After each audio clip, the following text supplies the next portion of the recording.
harus aktif mencari solusi. Dan kalau solusi nggak ada di depan, belakang pun nggak bisa, jangan mundur. Carilah Tuhan, kalau solusinya sudah amblas.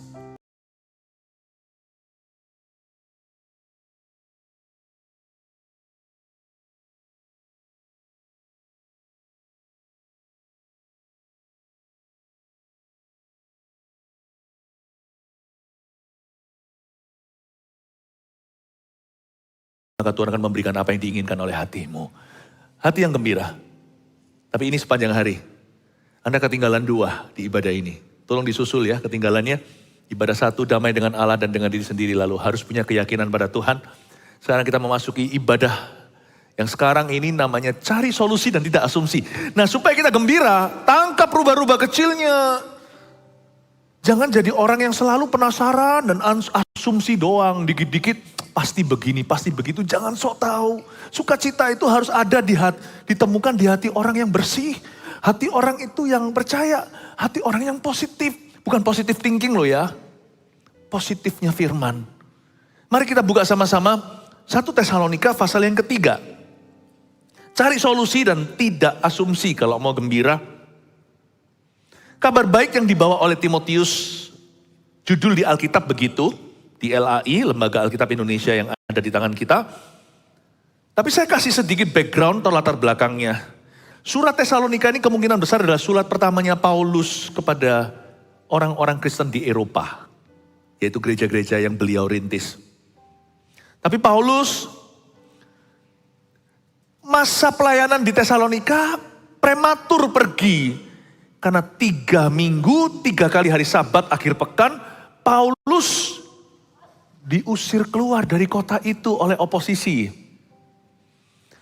Mana bisa sih merintis bisnis 3 minggu itu kan gak mungkin jadi.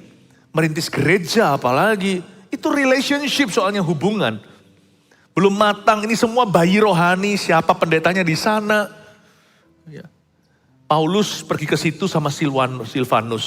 Silvanus itu Silas sebenarnya, Silvanus. Dan sama Timotius. Bisalah dia kirim orang nanti. Tapi pokoknya intinya, ini semua adalah orok-orok rohani. Bayi-bayi spiritual. Dan Paulus terpaksa pergi karena visanya ditahan. Dia diblok, disuruh meninggalkan, dideportasi. Padahal Paulus tidak berbuat kejahatan, Paulus memberitakan Injil saja, memang setan itu ada. Tapi kenapa kadang-kadang setan dapat upper hand? Kenapa setan kok seolah-olah bisa punya advantage atau kemenangan atas umat pilihannya? Bukan dia menang. Memang ini perang. Perang itu tetap ada darahnya. Ada casualty, tetap gimana pun juga dari sisi kemah Tuhan selama kita hidup di dunia yang tidak sempurna ini. Tetap ada peperangan rohani yang menimbulkan kerugian dari sisi kita. Tapi gak apa-apa. Di ibadah sebelumnya saya jelaskan Paulus tetap mempengaja jalan. Meskipun gak bisa masuk Tesalonika, dia tulis surat. Setan nyesel-nyesel tuh. Setan pukul-pukul kepala tuh, tahu gitu. Gue gak halangi. Dihalangi malah muncul surat. Suratnya mendunia sekarang 1 Tesalonika. Alkitab berapa miliar orang membacanya. Tuhan itu punya jalan. Tapi kita pelajari dari sifatnya Paulus. Kenapa dia ini a happy apostle. Paulus itu kok bahagia ya. Padahal dia itu ngalami banyak tekanan, harusnya dia capek, harusnya letih lesu. Tapi kenapa dia happy ya? Kenapa dia happy ya? Karena Paulus menjaga hati. Dia jaga joy-nya, tanpa joy gak ada misi. Tanpa sukacita, pernikahan bisa ambruk. Kalau gak ada anggur baru. Tanpa sukacita, biasanya orang langsung give up, lemparkan lap putih. Handuk putih tanda menyerah. Tapi Paulus jaga apinya.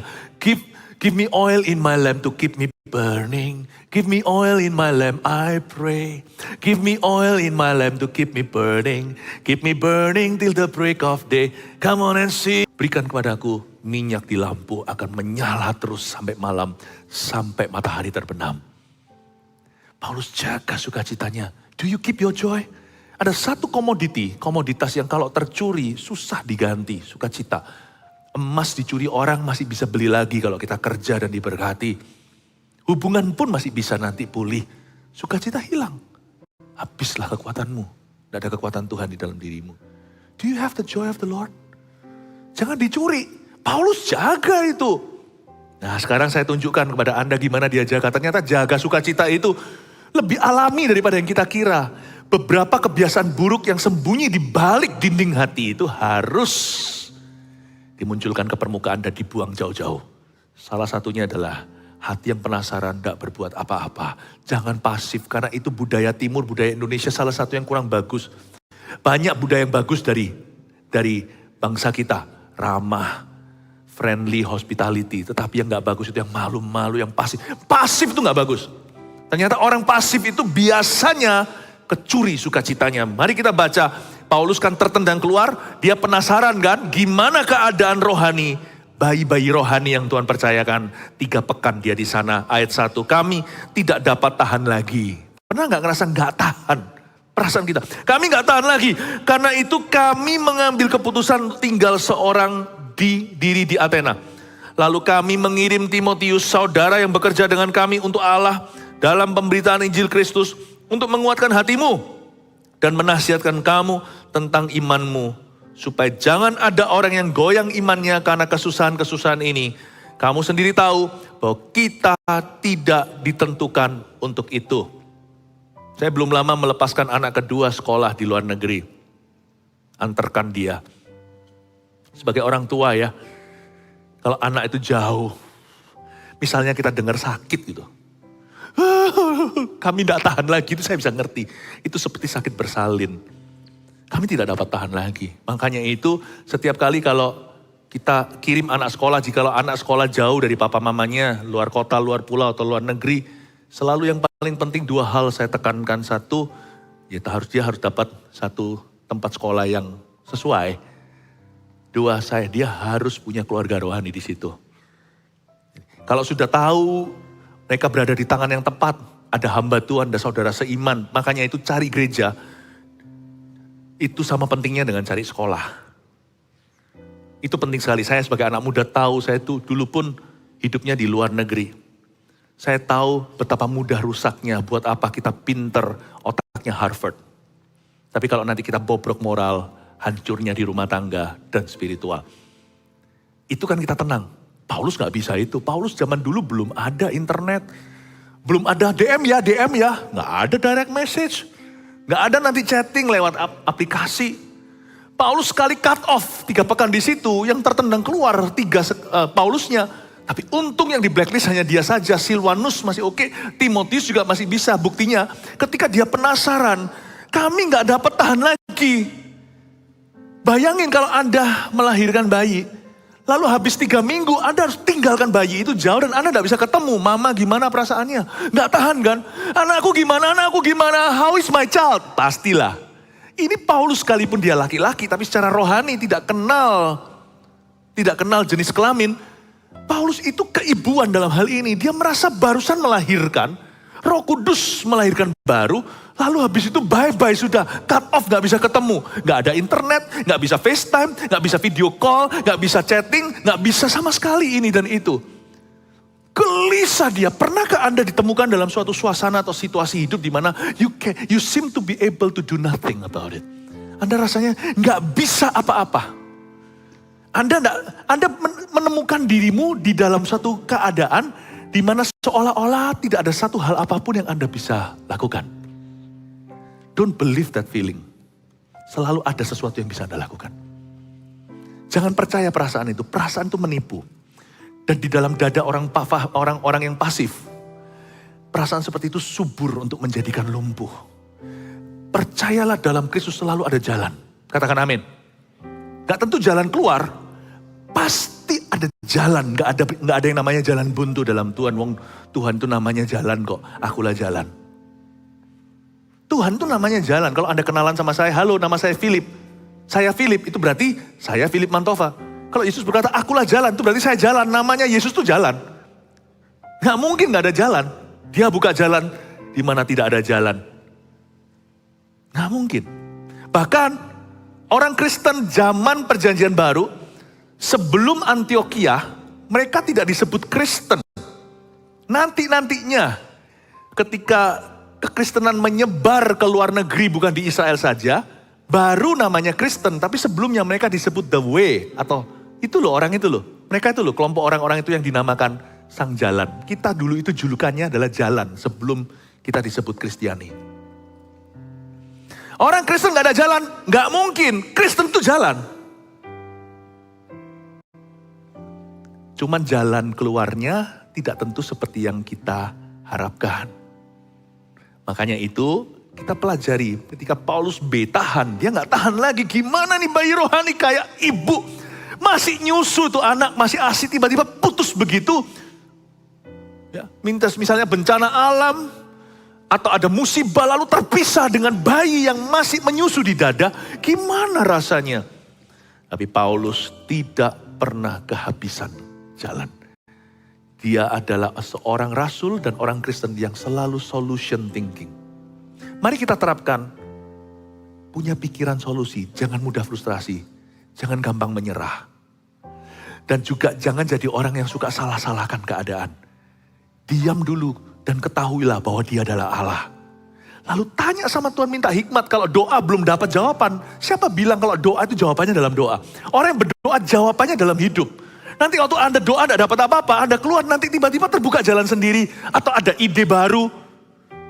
Atau nanti ada seseorang mengontakmu, selalu ada jalan. Dia buka jalan. Salah orang yang berdoa, mana Tuhan kalau tidak ada jawaban. Anda berdoa, Anda harus Tuhan jawab doa Anda dalam doa Anda. Tuhan jawab Anda, doa Anda itu dalam hidup Anda. Be on the lookout. Coba buka mata, lihat-lihat. Jangan-jangan Tuhan sedang berbicara dari lain arah. Percayalah pada doamu sendiri. Kalau doamu dipanjatkan dalam nama Yesus, ketika kau percaya pada doamu, Anda percaya pada Yesusnya. Dia buka jalan. Paulus berkata, kami tidak dapat tahan lagi, nggak berhenti di sana. Kalau berhenti di situ namanya orang pasif dan menyerah. Kami tidak dapat tahan lagi, karena itu, garis bawah ya ada kata, karena itu kami mengambil keputusan. Ini bukan mendahului Tuhan. Memang sih, kadang-kadang kita terhimpit dengan sesuatu, dan kita memang nggak bisa pergi kemana-mana. Seperti kata-kata zaman dulu kan ada Dono Kasino Indro. Salah satu judulnya itu catchy sekali meskipun saya tidak pernah nonton filmnya. Maju kena, mundur kena. Orang Kristen kadang-kadang ditemukan dalam kondisi seperti itu. Maju kena, mundur kena, gak bisa apa-apa. Seperti pada saat raja-raja di perjanjian lama. Raja Israel yang dihimpit musuh gak bisa. Depan kena, mundur kena. Betul-betul situasi mati kutu. Ya lain cerita ya. Kalau seperti itu, janganlah kita pakai jalan pintas. Nantikan Tuhan, dia akan bertindak. Salah satunya adalah Daud. Daud itu sudah mau papasan sama Saul. Itu akan perang saudara. Itu kalau perang, bunuh salah gak bunuh salah. Kalau dia melawan Saul, dia pasti menang. Tapi dia kan salah di depan Tuhan. Karena dia gak mau menancapkan pisau atas jubah. Atau tubuh seseorang yang diurapi. Tapi kalau dia diam, dia yang terbunuh. Gimana? Akhirnya ketika hampir ketemu di lembah peluputan itu. Tiba-tiba Saul diperangi sama Filistin, langsung berbalik haluan. Itu tinggal 2 langkah lagi ketemu ujung dengan ujung. Daud dengan tentara Adulamnya dan dengan Saul dengan ribuan 6.000 orang itu. Dengan pasukan khusus Israel. Kalau memang sudah kepepet, Tuhan pasti akan tunjukkan jalan dari atas. Tapi sebelum kepepet, jangan bilang gak ada jalan. Jangan gampang nyerah. Kami tidak tahan, jangan berhenti di sana. Karena itu kami mengambil keputusan. Ambillah keputusan bijaksana. Di mana tidak ada jalan, keputusan terbijaksana adalah bersyukur dan berserah. Aku berserah pada Yesus Juru Selamat. Aku berserah. Yehosafat, raja-raja di perjanjian lama, udah di depan tuh orang-orang, udah gak bisa apa-apa. Dia diam mati kelaparan. Zaman dulu kalau perang itu di balik tembok. Perlindungan kotanya itu nggak bagus juga. Kalau seumpamanya aliran air itu ditahan, lalu di daerah situ ditutup bendungannya, mereka nggak dapat minum. Di dalam nggak ada makanan. Makanya zaman dulu itu ngeri kalau perang. Kalau sampai mereka itu tidak ada jalan, mereka bisa makan anaknya sendiri. Saking kelaparan membuat gila dan tidak waras pikiran orang. Itu zaman-zaman kegelapan, masa-masa zaman-zaman sebelum pre-kemanusiaan. Ya, jadi tidak mudah. Jadi mereka itu keluar dari situ sama saja minta mati. Mereka buka pintu, musuh masuk, dibantai. Mereka tutup pintu, mereka saling membantai, rebutan makanan. Di mana? Mereka berseru pada Tuhan dan menantikan. Keesokan harinya singkat cerita, ditemukan orang kusta itu satu perkemahan. Isinya itu ratusan ribu tentara mati tergeletak mayat semua. Itu dalam sejarah juga arkeologi semua. Ada penemuan-penemuan yang membetulkan, yang betul-betul membuktikan bahwa sejarah itu terjadi. Bayangin kalau memang gak ada jalan, percayalah ada satu jalan banding, yaitu Tuhan. Tuhan akan tinggalkan. Tapi jangan mudah untuk berkata, no way, gak ada jalan, menyerah. Kami tidak dapat tahan lagi ayat 1. Karena itu kami mengambil keputusan untuk tinggal seorang diri di Athena. Dengan kata lain, Paulus berkata, yang di blacklist aku, kamu masuk kok. Gitulah ya bahasa Jawa Timurnya. Ayo Timotius jalan. Lalu kami mengirim Timotius, saudara yang bekerja dengan kami untuk Allah dalam pemberitaan Injil Kristus, untuk menguatkan hatimu dan menasihatkan kamu tentang imanmu, supaya jangan ada orang yang goyah imannya karena kesusahan-kesusahan ini. Kamu sendiri tahu bahwa kita ditentukan untuk itu. Paulus berkata rapat, oke guys, aku tidak bisa masuk Tesalonika. Timotius kamu pergi, kita berubah haluan rencana. Tadinya dari sini Tesalonika, sebuah kota di Makedonia. Paulus mengalami banyak susah. Ada satu kota lagi di provinsi itu. Gini ya, Tesalonika itu sama Filipi dekat enggak? Satu provinsi seperti di Jawa Timur misalnya Surabaya dan Kota Malang. Satu provinsi misalnya di Jawa Barat, Bandung dan Cirebon. Di Jawa Tengah, Semarang dan Magelang. Jadi kalau Anda baca kitab Filipi, kisah para rasul pasal 16 ketika di penjara, itu adalah kota satu provinsi sama Tesalonika. Jadi ini adalah provinsi Makedonia. Cukup kejam orang-orangnya, banyak oposisi, banyak gangsternya yang lawan Paulus. Dan Paulus pada saat dia harusnya sudah bisa mengeluh, dia berkata, ayo kita devise another plan. Dia mendahului Tuhan? Enggak. Lakukan bagianmu, sisanya nanti Tuhan yang akan melakukan. Jangan kita membolos dan jangan kita malas berpikir. Duduk sama-sama setelah doa. Ketika berdoa jangan berpikir. Ketika berpikir jangan berdoa. Saya punya kebiasaan kalau saya berdoa saking gak bisa berpikirnya karena saya bahasa roh, saya gak tahu saya ngomong apa. Saya biarkan berlama-lama 1 jam di sana. Saya kalau berdoa gak pakai mikir. Tapi kalau saya terima firman Tuhan ya saya merenungkan. Tapi saya nggak cocok-cocokan firman dengan keadaan. Saya baca Alkitab itu netral hati. Hari ini sampai di kitab mana, pasal mana, saya nggak pilih-pilih. Saya sistematis. Saya baca, setelah baca tutup Alkitab. Sudah dapat inspirasi dari Roh Kudus dan saya sudah di-charge. Saya buka agenda saya, urusan pelayanan dan pekerjaan. Saya mikir, tidak berdoa. Orang Kristen harus profesional berbuah pada waktunya. Kalau berdoa jangan mikir, nggak bisa doa. Nanti waktunya mikir, doa terus, ya Tuhan, ya Tuhan. Tuhan sudah beserta, jangan ya Tuhan, jangan dipanggil-panggilin. Tuhan itu sudah ada di dalammu, bekerja melaluimu. Kerjalah, lakukan bagianmu. Ambil keputusan terbaik. Dan Paulus melakukan itu, dia kumpul sama Silwanus dan Timotius dan berkata, you pergi. Ketika tidak ada jalan di depan, dan cara yang sama tidak lagi berlaku atau berhasil, choose the next best thing. Pilihlah langkah berikutnya yang terbaik. Mungkin gak sebaik langkah pertama. Misalnya Paulus tadi langkah ke-1 maunya sih rame-rame garap mau mengerjakan ladang pelayanan. Dia tertendang keluar, ya sudah pilih the next best thing. Kalau Paulus gak bisa, kirim Timotius karena Timotius masih oke bisa masuk. Orang kalap dan panik tidak akan bisa melihat langkah selanjutnya. Ingat ini hikmat Allah. Lain kali kalau Anda ditemukan dalam kondisi keadaan tercepit dan terhimpit. Kalau Anda tidak bisa melakukan apa-apa, ya apa boleh kata. Tapi kalau ternyata hanya karena Anda panik saja, tenang dan diamlah, masuk hadirat Allah, jangan mikir dulu, berdoa. Terima firman Tuhan, firman ini ngomong apa toh ya, waktu mungkin Anda jatuh, mungkin waktu itu giliran porsi yang Anda baca hari itu tidak berkenaan dengan kondisimu. Baca saja dengan disiplin, tutup Alkitab itu dan berkata, oke, what is the next best plan? Rencana berikutnya apa yang bisa aku lakukan kalau rencana ke-1 itu gagal? Kalau rencana pertama kira-kira nggak berlaku atau nggak mempan, what is the next best step? Langkah berikut terbaik apa? Pikirkan itu. Oke, lalu bawa ke kaki Tuhan. Amsal katakan, serahkan rencanamu pada Tuhan, maka serahkan perbuatanmu pada Tuhan, maka rencanamu akan berhasil. Ingat ya, Anda catat kalau yang bisa bahasa Inggris, the next best plan. Kalau yang bahasa Indonesianya, pilih rencana berikutnya yang terbaik. Jangan kaku di situ. Buat jodoh juga sama. Coba saya tanya lagi di sini siapa yang single? Ya Tuhan, buat yang single tapi tidak mau angkat tangan, single forever. Ayo siapa yang single angkat tangan? Oh banyak ternyata ya, tadi kamu bersembunyi di mana? Doa itu memban. Bapak ibu saudara yang saya kasih. Sama dengan jodoh. Wah maunya itu, mau itu. Itu gak bisa. Udah terimaan. Gak bisa. Udah berdoa sama Tuhan. The next best plan. Tapi aku ada candangan, kalau dia gak mau, nanti aku kejar yang itu. Jangan begitu, jahat itu namanya hati bercabang, belum nikah sudah begitu. Doa, oke Tuhan, aku akan kejar yang ini. Ya, yang cowok yang kejar ya, bukan yang cewek yang kejar.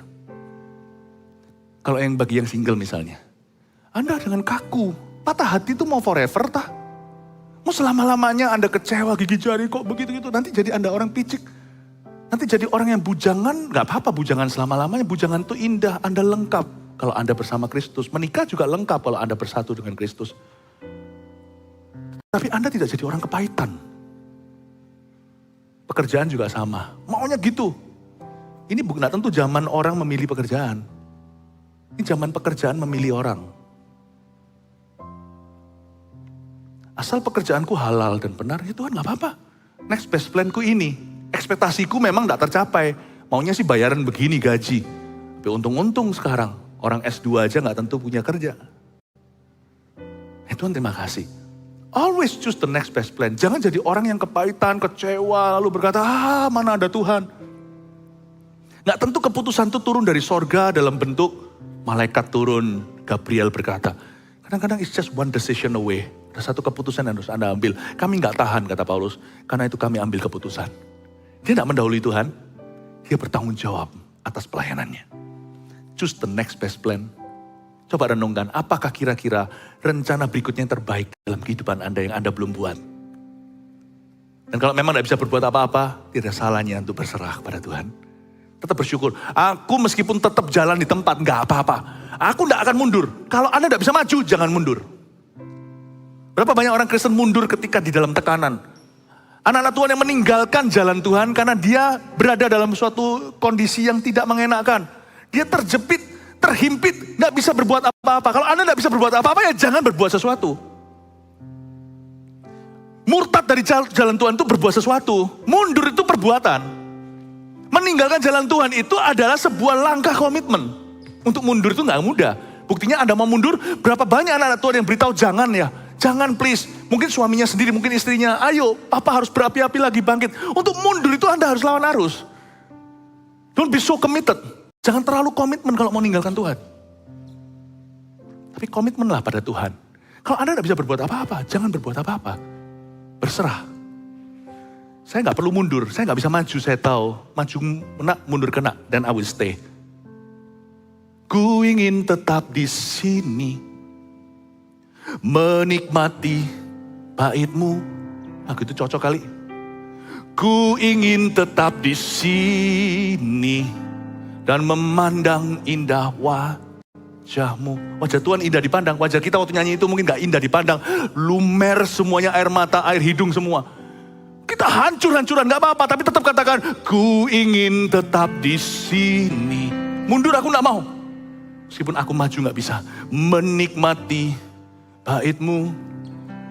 Ku ingin tetap di sini. Dan memandang indah wajah-Mu. Kalau datang ke gereja berlumuran, bukan darah, berlumuran darah kalau kita bawa ke hospital.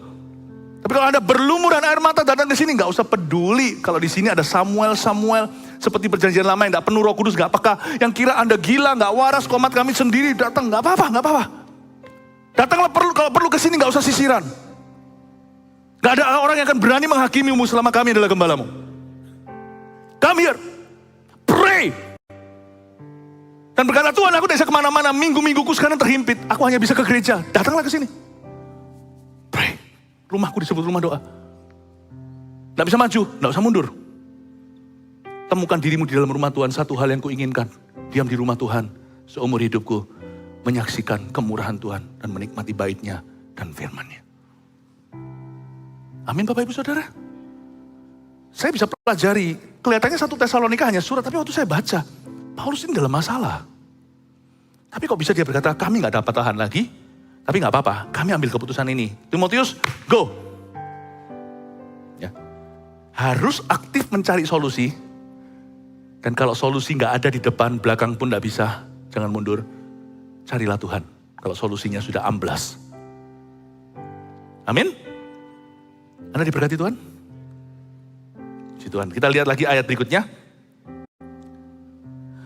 Ayat 4. Sebab juga waktu kami bersama-sama dengan kamu, telah kami katakan kepada kamu, bahwa kita akan mengalami kesusahan. Dan hal itu seperti kamu tahu telah terjadi. Jadi Paulus sudah memberikan satu profesi. Ya, dia sudah memberi sebuah nubuatan waktu itu. Guys, let's hope for the best but prepare for the worst. Mungkin dia sudah mulai dengar sesuatu akan terjadi di Tesalonika. Di ibadah sebelumnya saya jelaskan lebih terperinci the Thessalonian mob atau gangster Tesalonika berkedok agama. Paulus sudah tahu ini kan sesuatu terjadi selain dia peka. Mungkin Paulus itu kan punya banyak teman ya. Salah satu kejadian di Kisah Para Rasul itu teman yang memberitahu dia itu seorang perwira. Dia itu punya teman orang Italia. Paulus itu kan bisa berbagai bahasa, multilingual dia. Dan dia seorang ambasador tenan. Jadi dia itu punya teman bukan hanya Yahudi. Jadi dia bisa ngomong, bisa ngerti bahasa orang. Bisa ngerti kebudayaan orang. Jadi dia punya banyak teman. Nah mungkin pada waktu itu dia ada beberapa teman udah beritahu intel-intelnya ini sesuatu akan terjadi. Kamu akan di kick out. Sebab juga waktu kami bersama dengan kamu kan sudah kami katakan pada kamu bahwa kita akan mengalami kesusahan. Orang Kristen harus gini mentalnya. Udah harus siap. Jangan mau hidup 1 tahun lagi. Bukan berarti boleh bunuh diri. Kalau Anda hidup, siapkan ke depan ini akan ada masalah yang Anda hadapi. Nggak mau masalah, jangan hidup. Aku udah mau punya masalah. Hati-hati dengan doa itu. Langsung dut. Kalau dijawab sama Tuhan. Dut ya, bukan dut. Kalau dut itulah. Langsung putus nyawa kalau memang Tuhan jawab. Untung Tuhan tidak jawab semua doa. Tapi kalau kita jalan ke depan, prepare for the worst. Orang Kristen harus siap dengan sukacita. Sukacitaku gak boleh tercuri. Sukacita kalau tergantung keadaan. Wah, roller coaster, up and down. Gak baik loh up and down itu. Apapun yang up and down gini akan merusak kerohanianmu. Belajar konsisten, joyful. Paulus menulis surat lagi di Filipi kalau Anda baca. Filipi pasal 4. Bersukacitalah, sekali lagi ku bersukacitalah. Itu dia tulis dari penjara. Luar biasa konsisten. Belajar untuk konsisten. Belajar konsisten. Dan orang Kristen harus konsisten punya joy. Dan prepare for the worst. Anda harus tahu di depan pasti ada problema. Siapkan dirimu. Hope for the best though. Mari kita tetap berharap yang terbaik. Jangan jadi orang yang pesimis. Pernah gak lihat orang yang tidak punya harapan sama Tuhan itu pesimis. Gak bisa, gak mau. Aduh nanti kan ujungnya pasti mati. Kita semua pasti sakit. Jangan gitulah. Hidup jadi kelabu gara-gara begitu. Menurut saya nanti yang membunuhmu bukan penyakitmu. Yang membunuh Anda nanti bukan semua problema yang Anda takutkan. Yang membunuh Anda nanti adalah roh takutmu. Buat apa sih kita menderita di tangan kita sendiri? Sedangkan penderitaan itu sudah menjadi porsi yang pasti dalam hidup ini. Mari kita bersuka cita dalam Tuhan. Selama hati kita itu tetap joyful, punya sukacita kita jaga. Dan otak kita, hati kita itu dipenuhi dengan suatu, kalau kita itu menerapkan solution thinking atau berpikir solusi. Saya dengan berani menghadapi, mengantisipasi semua problema di depan, bukan nantang lo ya. Apapun masalah di depan, reservasi RSVP dulu. Seperti mau pergi ke pesta. Aku datang 2 peks 2 orang. Udah beritahu dulu, apapun masalah di depan itu, aku sudah punya solusinya. No, bukan aku. Tuhanku sudah punya solusinya. Ayo datang hadapi setiap hari bangun tidur. Ku terus mandi, sebelumnya doa dulu dan berkata, I'm ready. Makanya saya berbahasa roh, berbahasa lidah tiap pagi. Karena bagi saya itu upload dalam spirit saya semua solusi sebelum masalah itu menerpa saya. Sebelum satu problema menerjangku, spiritku sudah diisi dengan kuasanya. Saya yakin semua masalah yang saya hadapi, saya jamin bulan depan I will have a problem, you will have a problem too. Jangankan bulan depan, bisa-bisa minggu depan. Bisa-bisa sekarang juga orang-orang punya masalah, tapi ini yang disebut blessed assurance, ini yang disebut kepastian yang diberkati. Ini yang disebut jaminan iman, jaminan Tuhan. Ini yang disebut kesaksian rohani, bahwa apapun masalah yang kuhadapi, Tuhan sudah berikan kepadaku semua solusinya, semua akan indah, tepat pada waktunya. Oh haleluya. Itu iman. Makanya Paulus bilang gini, sebab juga waktu kami bersama dengan kamu telah kami katakan pada kamu bahwa kita akan mengalami kesusahan. Lalu ayat 5, itulah sebabnya maka aku karena tidak dapat tahan lagi. Paulus gak dapat tahan lagi, jadi ternyata Paulus pun punya batas kekuatan, dia gak tahan. Maka aku karena tidak dapat tahan lagi telah mengirim dia, yaitu Timotius, supaya aku tahu tentang imanmu. Karena aku khawatir kalau kamu telah dicobai oleh si penggoda. Ini kan praduga tak bersalah, tapi Paulus punya hak khawatir dong. Mama kalau lihat di luar sana udaranya lagi panas, hujan panas. Kita kan juga memberi anak kita vitamin bukan karena kita gak beriman. Karena kalau berubah-ubah cuaca nanti dia flu gimana? Apalagi kalau nanti cuaca bukan di Indonesia yang kondusif, tapi cuacanya yang ada dingin sekali, panas sekali.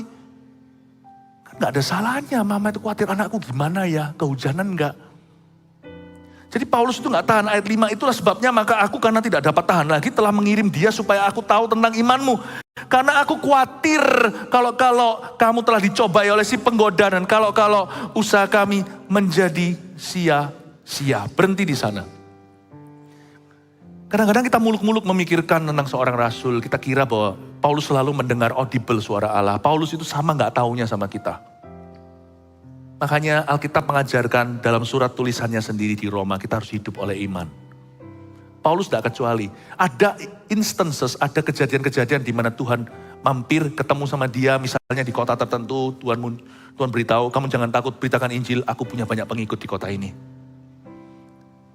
Ketika dia dalam kapal karam, itu kan bahayanya nyata. Paulus mendapatkan visitasi, seorang angel, seorang malaikat datang kepadanya. Tapi tidak selalu begitu. Tidak setiap hari. Sebagian besar isinya adalah beriman. Paulus pun bisa khawatir seperti kita. Dia tidak maha tahu. Yang maha tahu hanya Tuhan. Dia nggak tahu jemaat Tesalonika ini sekarang ini gimana kondisinya. Setelah dia terpisah 3 pekan saja di sana. Gimana? Mungkin bukan 3 pekan itu 3 sabat. Nggak tentu 3 minggu itu bisa jadi 2 minggu. 2 minggu lebih tapi lewati 3 kali hari Sabtu.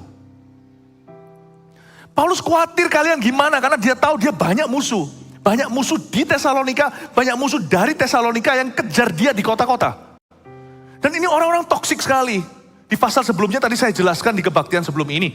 Saya jelaskan fitnah apa aja yang dilemparkan terhadap Paulus dengan harapan kalau gembalanya bisa diputus hubungan dengan dombanya. Dombanya salah paham, dombanya bisa jadi mangsa yang empuk bagi musuh. Jadi mereka tuh lempari fitnah kepada domba-domba Paulus, yaitu domba-domba Yesus lewat pelayanannya, dilempari fitnah tentang Paulus. Paulus itu bukan takut dia itu disalah ngerti, dia takut kalau mereka ini diracuni. Paulus itu khawatir. Bayangin, Anda pernah khawatir besok bisa bayar hutang gak? Sangat normal. Anda bisa khawatir gak besok itu kemotari? Atau bisa lewati tahun ini gak hidup yang sudah divonis mati? Sangat normal, nanti sudah mati gimana keluarganya? Semua kita punya kekhawatiran dan itu very normal. Paulus juga alami ternyata. Tapi dia kekhawatirannya karena pelayanan. Ya. Tapi sehingga lihat ayat 5 lagi, saya minta Anda garis bawahi. Ada kata supaya aku tahu tentang imanmu karena aku khawatir kalau-kalau. Saya garis bawah itu. Supaya aku tahu tentang imanmu. Makanya aku utus Timotius supaya aku tahu tentang imanmu. Karena aku khawatir kalau-kalau. Coba katakan, aku khawatir kalau-kalau. Coba katakan, aku khawatir kalau-kalau. Lagi, aku khawatir kalau-kalau. Bunyinya kayak galau. Ada banyak hal dalam hidup ini yang membuat kita galau, membuat kita gak tenang. Sebenarnya itu bisa kita singkirkan. Yang penting di hati kita, jangan pesimis, jangan negatif, Jangan asumsi.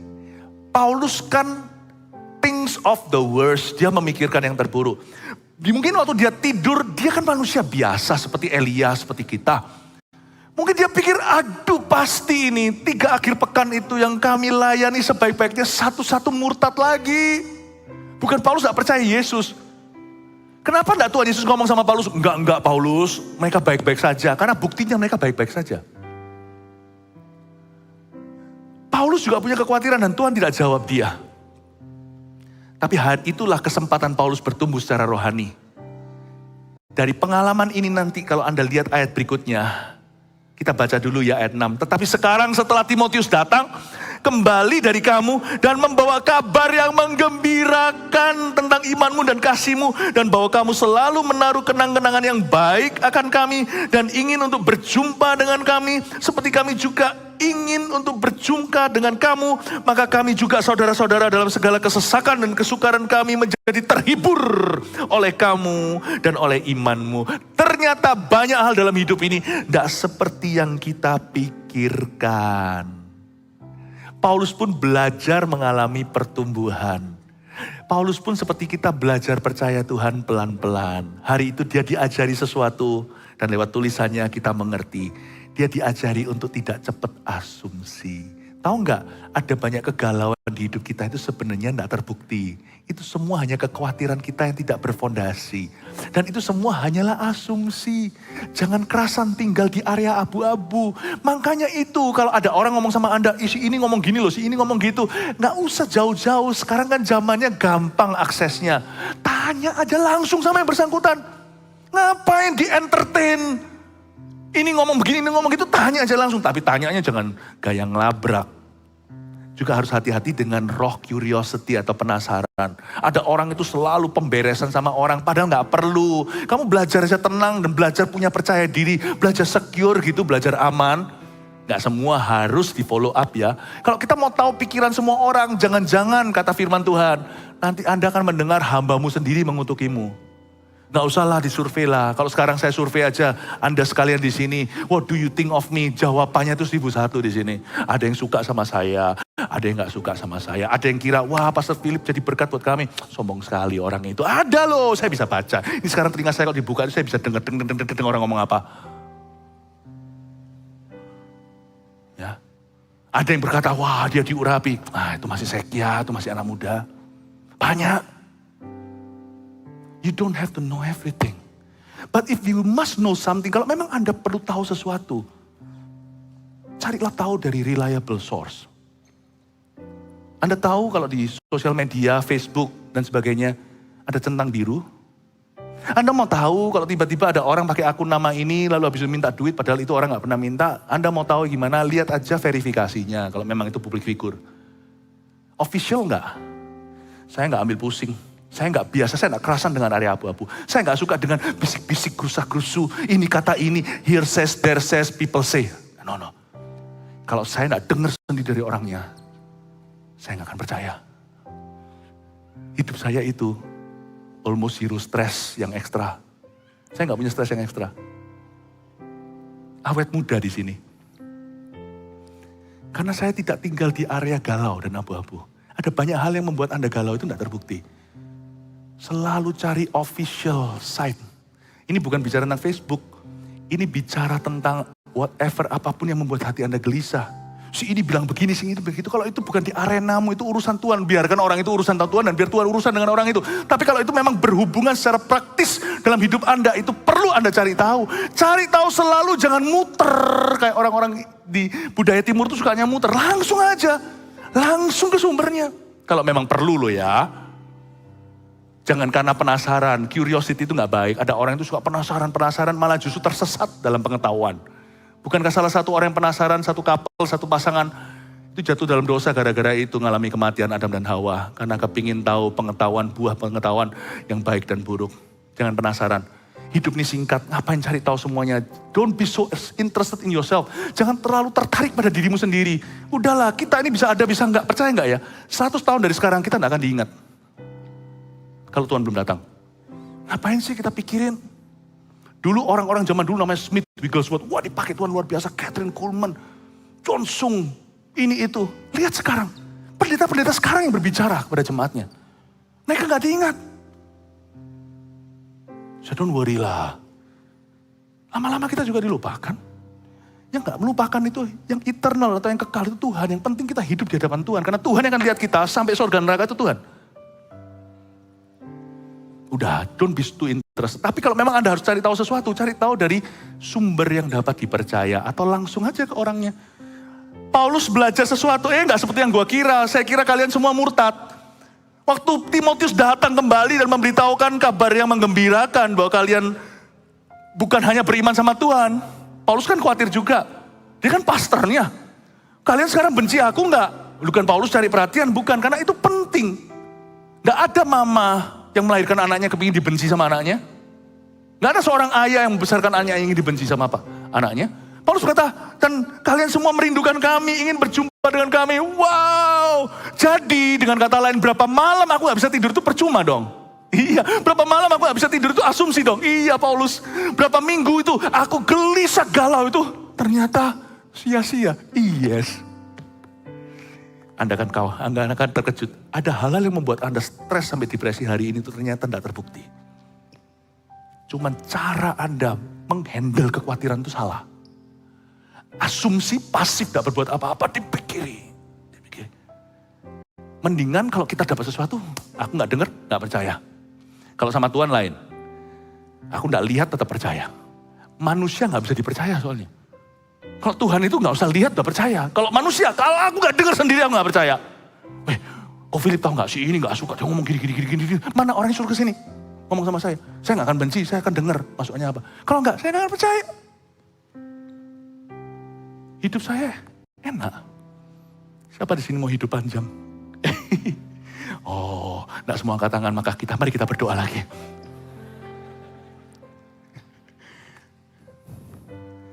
Udah gak usah dipikiri. Saya khawatir kalau-kalau itu loh, apa sih? Supaya aku tahu tentang imanmu karena aku khawatir kalau-kalau. Kalau aku khawatir kalau-kalau. Hapuskan itu dari hidupmu. Jangan asumsi. Dan jangan curious. Jangan jatuh dalam curiosity. Banyak hal tidak seperti yang kau pikirkan dalam hidup ini. Malah justru yang harus kau khawatirkan tidak Anda khawatirkan. Yang tidak perlu dikhawatirkan, dikhawatiri tiap hari. Gimana bisa happy? Saya lebih khawatir hari ini keselamatan orang lain sih terus terang. Kita bisa dilupakan baik buruknya. Orang lain itu akan masuk neraka selama-lamanya. Itu menurut saya yang perlu dikhawatirkan sih menurut saya. Makanya kita adakan Zikifan. I think it's more important. Amin Bapak Ibu Saudara. Ya, ada orang yang begitu ingin mengimpress orang lain. Supaya orang lain itu merasa ngagumi dia. Aduh, hidupmu kau buang banyak susah demi itu. Buat apalah, gak usah. Nikmati aja sedikit yang kau miliki atau banyak. Dan lakukan apa yang berguna secara kekal buat hidup orang lain. Please, jemaat, kalau Anda mau happy itu satu-satunya cara.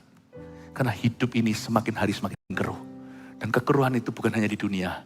Dimulai dari hati orang yang tidak pasti. Tapi satu hal yang pasti, Yesus. Makanya saya tidak mau meninggalkan Yesus. Satu-satunya kepastian di hidup kita itu hanya Tuhan. Only Him. Terakhir, ayat-ayat terakhir ya, ayat 9, 8. Sekarang kami hidup kembali. Asal saja kamu teguh berdiri dalam Tuhan. Sebab ucapan syukur apa yang dapat kami persembahkan kepada Allah atas segala sukacita yang kami peroleh karena kamu di hadapan Allah kita. Wah, sekarang Paulusnya happy sekali. Siang malam kami berdoa sungguh-sungguh supaya kita bertemu muka dengan muka dan menambahkan apa yang masih kurang pada imanmu. Bapak Ibu Saudara, kalau Anda khawatir, kalau Anda galau dan gelisah, tiru Paulus.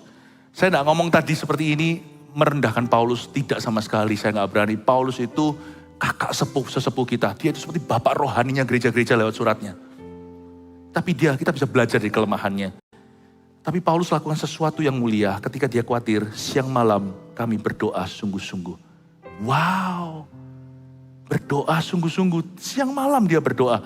Kalau Anda khawatir, kalau enggak khawatir biasanya cuma doa saat teduh. Tapi kalau khawatir orang itu siang malam berdoa. Doakan itu melulu.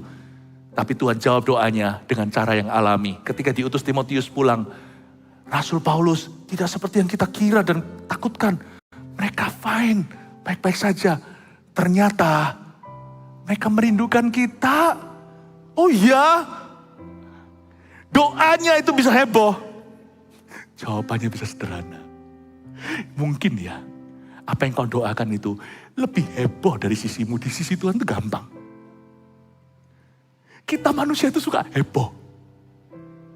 Suka heboh. Makanya saya gak berani sama Tuhan, saya takut malu. Nanti kalau Tuhan jawab saya dengan sederhana, saya bilang, loh, gitu toh. Makanya kalau saya heboh itu doa untuk jiwa-jiwa itu saya heboh. Karena saya tahu tidak mungkin datangnya gitu saja. Saya heboh kalau doa untuk jiwa-jiwa. Kalau doa untuk masalah saya serahkan ke Tuhan, sudah. Inilah caranya kita doa untuk masalah kita. Coba lihat ya ayat 11. Kiranya Dia, Allah dan Bapa kita dan Tuhan Yesus kita membukakan kami jalan kepadamu. Gampang ya. Cuma statement of faith. Pernyataan ini kan ini doa. Kiranya itu kan doa. Kiranya engkau memberkati aku berlimpah-limpah. Itu kan doa Yabes. Kiranya. Lalu lihat ayat 12 dimulai lagi dengan kata, dan kiranya Tuhan menjadikan kamu bertambah-tambah dan berkelimpahan dalam kasih seorang terhadap yang lain. Dan terhadap semua orang sama seperti kami juga mengasihi kamu. Paulus kan khawatir mereka nanti berantem kayak toksik kan. Musuh-musuhnya racuni. Paulus berkata, kiranya kalian baik-baik saja. Ayat 13, kiranya Dia menguatkan hatimu supaya tak bercacat dan kudus di hadapan Allah dan Bapa kita. Pada waktu kedatangan Yesus, Tuhan kita dengan semua orang kudusnya. Ini kan semua adalah harapan. Kalau orang kalau ulang tahun, happy birthday to you kan suruh make a wish. Suruh tiup lilin sebelumnya berdoa. Nah ini adalah doanya dia. Sebenarnya ini tidak berguna untuk Tesalonika karena Tesalonika tidak mengalami semua yang dikhawatirkan. Ini penting untuk Paulus, makanya itu kalau Anda khawatir doa. Janganlah hendaknya kamu khawatir tentang apapun juga, tapi berdoalah, nyatakan dalam doamu segala permohonan pada Allah dengan ucapan syukur, maka damai sejahtera yang melampaui akal dan budi akan menjaga hati pikiranmu dalam Kristus. Doa ini 11, 12, 13, ini untuk Paulus. Untuk sembuhkan hati yang kena virus khawatir itu, virus asumsi itu. Maka Paulus bersih, dia berkata, kiranya Allah Bapa bla bla bla membukakan jalan kami kepadamu. Nanti masuk lagi ya, memang betul. Nanti Paulus masuk lagi ke Tesalonika. Haleluya, Tuhan buka jalan lagi, kasih tepuk tangan tuh Tuhan. Nanti masuk lagi tuh ke Tesalonika. Ternyata dia bisa di blacklist tapi sementara. Lalu dia berkata lagi, kiranya Tuhan menjadikan kamu bertambah-tambah. Lalu kiranya Dia menguatkan hatimu supaya kalian fine-fine saja, tidak berantem satu dengan yang lainnya. Sembuh sudah. Setelah itu dia masuk ke pasal 4 bicara tentang hal-hal lain. Bapak Ibu Saudara, kalau Anda khawatir, doalah siang malam kepada Tuhan ya. Jangan doa sembarangan. Doa sama tembok gak akan dijawab. Doa sama batu gak akan dijawab. Doa sama superstisi gak akan dijawab. Doa itu sama Allah yang hidup. Itu dijawab. Amin Bapak Ibu Saudara. Saya harap Anda diberkati hari ini. Dan kata-kata kiranya itu menunjukkan hati Paulus di akhir dari pasal itu telah berhasil mengalahkan kekhawatirannya dan berujung berserah. Mari kita belajar berserah sama Tuhan. Saya percaya Tuhan punya rencana yang indah bagi setiap kita. Mau heboh? Ayo kita heboh cek Ivan. Ayo kita bawa jiwa-jiwa pada Tuhan. Ya, kita menangisi mereka, jangan nangis di Cek Ivan. Di Cek Ivan nanti tinggal kita itu memenangkan orang lain dengan cara yang menyenangkan. Dengan positif. Tapi kita berdoa. Mau heboh itu heboh di ruang doamu. Aku minta papaku terima Tuhan. Aku minta saudaraku terima Tuhan. Suamiku, istriku dan sebagainya. Amin Bapak Ibu Saudara. Ini waktunya kita jadi seorang anak Tuhan yang selalu berpikiran iman. Cari solusi. Jangan asumsi. Apalagi satu asumsi. Coba ada satu asumsi lagi yang orang selalu katakan. Saya takut ngerepoti. Anda akan kaget. Ada orang tertentu tuh menunggu kau repoti. Itulah beberapa orang jadi gak jadi. Karena kadang gak pernah buka mulut. Padahal kepingin tanya sesuatu. Gak dilakukan. Akhirnya gak jadi jodohan. Atau gak jadi berbisnis bersama. Gak jadi ini, gak jadi itu. Ada banyak sekali keluputan terjadi. Karena sudah asumsi di hati. Asumsi, gak mungkin lah. Orang yang begitu udah asumsi. Anda kok tahu gak mungkin, sudah riset kah? Sudahkah Anda selidiki baik-baik? Gak ada salahnya tanya. Pernah sekali saya itu didorong digerakkan Tuhan untuk tanya seseorang sesuatu. Ternyata itu yang sangat dibutuhkan orang itu. Untung saya gak asumsi, orang itu nanti mikir apa tentang saya. Kalau pertanyaan itu baik dan sopan, siapa tahu itu dari Tuhan. Bapak Ibu Saudara, belajar peka. Jangan mudah untuk mematahkan semangat sendiri. Jangan gampang asumsi. Amin Bapak Ibu Saudara. Jangan pikiran negatif sama orang lain. Apalagi sama Tuhan. Mulai hari ini saya yakin jemaat ini akan semakin peka dan semakin diberkati. Kasih tepuk tangan untuk Tuhan. Haleluya. Mari kita semua berdiri. Terima kasih Tuhan Yesus, Kau sudah mendengar doa umatmu. Terima kasih untuk keselamatan yang terjadi dalam diri beberapa jiwa tadi. Kami percaya Tuhan, gereja kami akan terus dipakai untuk memberitakan Injil, keselamatan, dan firman Tuhan sampai ke ujung dunia. Karena itu utuslah jemaat-Mu yang tercinta ya Tuhan, pulang kembali ke rumah dan kehidupan kesehari-hariannya. Di dalam takut akan Allah, Roh Bapa beserta ya Tuhan, dan biarkan Yesus Kristus yang menjadi pusat kehidupan. Pulanglah membawa damai, sejahtera, rahmat, dan sukacita. Dalam nama Yesus yang percaya sama-sama katakan, Amin. God bless you.